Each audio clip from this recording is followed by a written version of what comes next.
آج ہمارا مرنے کو جی بھی نہیں کرتا، دل بھی نہیں کرتا، ڈر لگتا ہے۔ اس کی وجہ یہ ہے کہ ہم نے مرنے کی تیاری ہی نہیں کی۔ ہم نے دنیا کو مزین کیا، دنیا کو خوبصورت بنایا، اچھا گھر بنایا، گاڑی خریدی، مال دھن دولت بنانے کی فکر میں دنیا میں لگے رہے، اس لیے ہمیں دنیا اچھی لگتی ہے اور آخرت ہمیں ویران لگتی ہے، اور ویران جگہ پر کوئی رہنے کو کسی کا دل ہی نہیں کرتا، جی بھی نہیں کرتا۔ آپ سوچتے ہیں، آپ دیکھتے ہیں بعض دفعہ لوگ ایک مکان چھوڑ کر، ایک علاقہ چھوڑ کر، ایک گھر چھوڑ کر دوسری جگہ جاتے ہیں، وہاں اپنے بچوں کو پہنچاتے ہیں، مال اپنا وہاں چھوڑ آتے ہیں، واپس آتے ہیں، پھر دوستوں سے کہتے ہیں یار اجازت میں جاتا ہوں، کیوں بچے وہاں اکیلے ہیں، میرے جانور ہیں، میرا مال ہے۔ اور آج ہم نے یہاں سب کچھ جمع کیا ہے، آخرت میں کچھ بھیجا ہی نہیں ہے، آخرت کے لیے کچھ بنایا ہی نہیں ہے، جس کی وجہ سے آج مرنے کو دل بھی نہیں کرتا،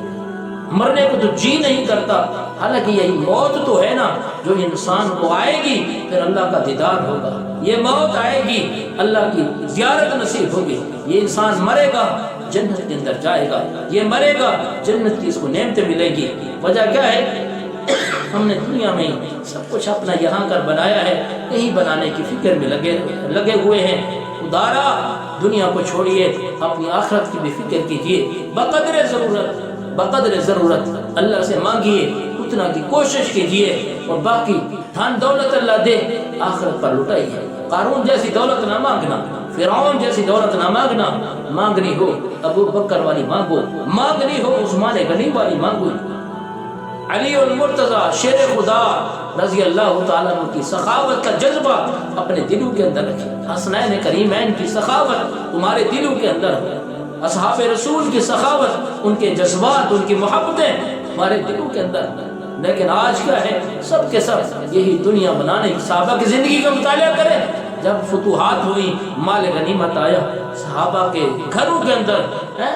مال دولت کے ڈھیر لگے، وہ پریشان ہوتے تھے کہ کہیں ایسا تو نہیں ہماری نیکیوں کا بدلہ اللہ نے ہمیں دنیا میں تو نہیں دے دیا۔ اور آج ہمیں کوئی فکر نہیں ہے، بس جو آئے حلال طریقے سے آئے، جائز طریقے سے آئے، ناجائز طریقے سے آئے صحیح، بس کوشش کریں میرے بھائی، خود بھی اپنی آخرت کو بنائیے، اپنی آنے والی نسلوں کی آخرت کو بھی بنائیے، اور اپنے اندر دین کو نافذ کیجیے، دین پر عمل کیجیے، قرآن کی تلاوت کیجیے، اور دین کے مطابق، قرآن کے مطابق، حضور علیہ السلام کی ہر ادا سنت کے مطابق زندگی بسر کریں، اور ایسے کریں جیسے حضور کے صحابہ کر گئے اور ان کو جنت کی بشارتیں مل گئیں۔ آپ ان کی راہوں کو اختیار کریں گے، ان کی اتباع کریں گے، ان کی پیچھے چلیں گے،